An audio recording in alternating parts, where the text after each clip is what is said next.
มันเป็ดไหมคะว่าเป็ดไม่ขาดเอ็ดเครื่อง แซ่บนะแซ่บปลาห้วยเนาะ เป็นสาวไปป่าแหลมเป็นหักเลยเละ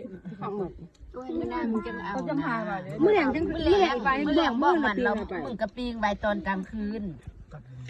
เดี๋ยวตา แซ่บมันขึ้นหลายคน ไปมืออื่นได้เอาเสื้อมันกดปีนยืนเพื่อน กินข้าวปลาเนาะ เป็นเอาเสื้อ มีปิ้งเป็ดแดปลาห้วยแดปลาน้ำเล็กเนาะเนาะ แล้วจะเอาออกเดี๋ยวจะเอาไอ้นี่ข้างเดี๋ยวจะกินไอ้นี่ เอาไว้สุดท้าย เอาไปสุดท้าย ข้างละแม่มันนานสุก ปลาธรรมชาติด้วยเนาะ เอาอันนั้นเอาข้าง เดี๋ยวเอาดีเอากันก็ได้ จะมาเป็นเพื่อนเนาะ มีกำหุ่งแดเนาะ ตำหุ่งเป็นตำหุ่งได้จอกหนึ่ง กินแคมห้วยแคมนำเลยเนาะลูกชายนิดนี่คนเนาะ